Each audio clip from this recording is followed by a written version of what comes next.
Have you ever contemplated the profound intricacies of the Levitical law? This body of ancient legislation, named after the tribe of Levi, forms a pivotal part of the religious fabric of the Old Testament.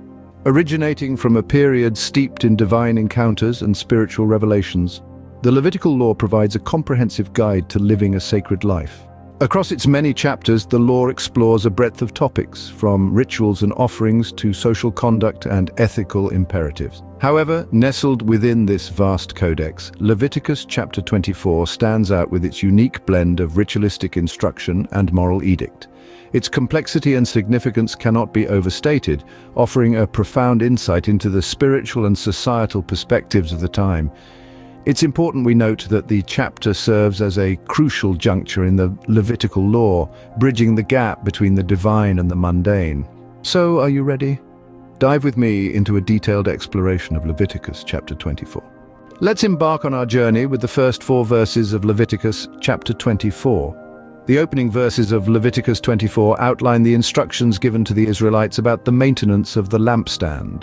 It's a seemingly simple set of guidelines, but like many passages in the Bible, it's steeped in symbolic significance and historical context. The first verse introduces us to the Lord speaking to Moses, a common thread in Leviticus. The Lord instructs Moses to command the Israelites to bring clear oil from pressed olives for the lampstand. This oil made from crushed olives was not just any oil. It was the purest form, used specifically for the holy place. The process of making this oil required effort and dedication, perhaps a subtle nod to the dedication required in maintaining one's faith. The lampstand, or menorah, was a 7-branch candelabrum made of pure gold. It stood in the Tabernacle, a place of worship signifying the divine light of God's presence. The lamp was to be tended by Aaron and his sons from evening until morning. This continuous burning of the lamp symbolized the eternal presence of God among his people. In these verses, the lampstand serves as a powerful metaphor. As the lamp needed to be tended to and kept burning continuously, so too does our faith require constant nurturing and attention. Just as the pure olive oil was used to fuel the lamp, the purity of our faith fuels our spiritual journey. The historical implications of these verses are profound. They highlight the importance of ritual and order in the religious practices of the Israelites. The instructions for the lampstand are precise and meticulous, reflecting the seriousness with which these duties were taken. The religious implications, however, are even deeper. These verses remind us of the need for continuous spiritual effort, the importance of purity in our faith, and the ever-present nature of the divine. Thus, these verses set the stage for the divine instructions that follow. Next, we delve into verses 5 through 9, focusing on the bread of the presence. As we journey through the text of Leviticus, we encounter the symbolic and religious significance of the bread of the presence. This bread, also known as the showbread, holds a prominent place in the rituals described in these verses. It serves as a symbolic representation of God's unending sustenance and provision. Let's take a closer look at its preparation. The Levitical law stipulates that the bread of the presence should be made from the finest flour, baked carefully and prepared every Sabbath. 12 loaves are to be made, corresponding to the 12 tribes of Israel, signifying unity and communal participation. Each loaf, an emblem of a tribe, serves as a constant reminder of God's provision for his people. Moving on to its presentation, the bread of the presence was carefully arranged on a pure gold table within the holy place, right before the veil leading to the most holy place. This strategic positioning signifies the bread's importance as it resides in the immediate presence of the divine, symbolizing the continuous presence of God among his people. Now let's talk about consumption. The bread of the presence was not for everyone. Only the priests, the sons of Aaron, had the privilege to eat this bread, and that too within the holy place, away from the public gaze. This consumption was considered a most holy part of their food offerings to the Lord.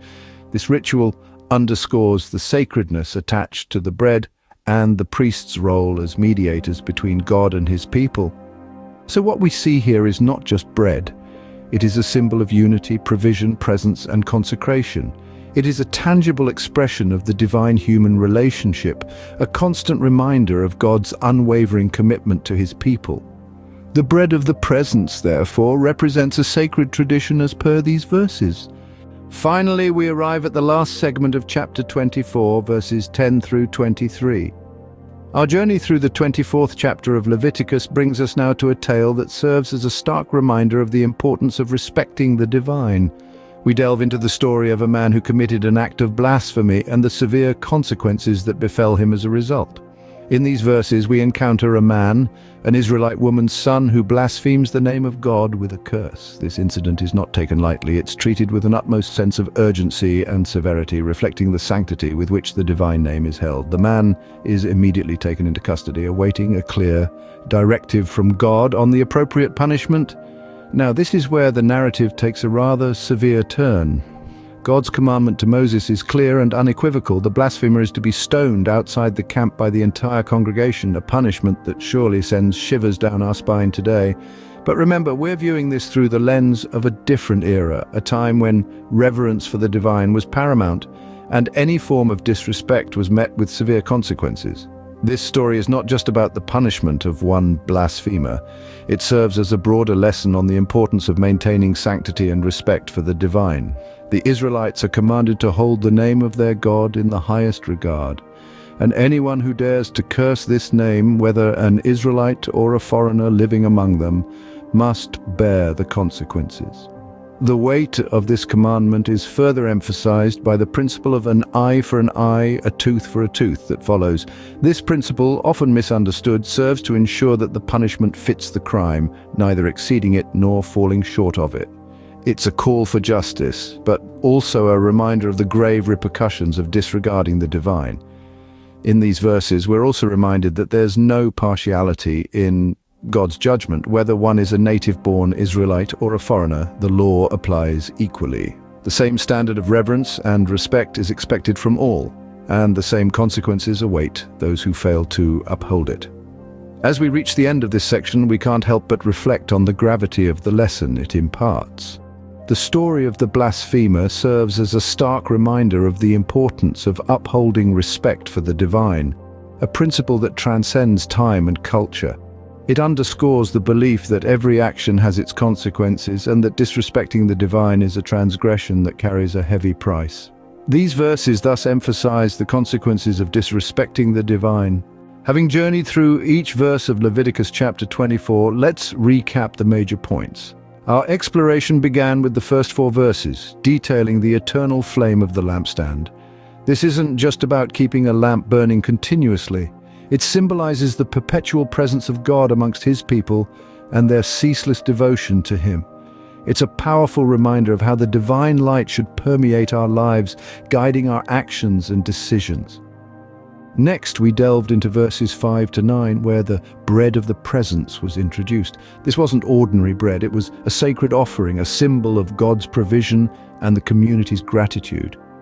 12 loaves representing the 12 tribes of Israel were placed in the holy place weekly, reflecting the perpetual covenant between God and His chosen people. This ritual underscores the importance of gratitude and acknowledgement of divine sustenance in our lives. The final section, verses 10 to 23, presented us with a dramatic story of a blasphemer stoned for cursing the name. While it may seem harsh by today's standards, it underlines the gravity of defying divine laws in that epoch. It served as a deterrent, underscoring the sanctity of God's name and the importance of respect and reverence in religious practices. In essence, Leviticus chapter 24 is a rich tapestry of rituals and laws that hold profound significance. The lampstand's eternal flame, the bread of the presence, and the blasphemer's story each contribute to our understanding of the Levitical law. They remind us of the sanctity of religious practices, the importance of gratitude, the omnipresence of the divine, and the severe consequences of defying sacred laws. Leviticus chapter 24, therefore, provides us with insights into the sanctity of religious practices and the consequences of defying them. Are you ready for the next chapter? Just click here to go straight to it.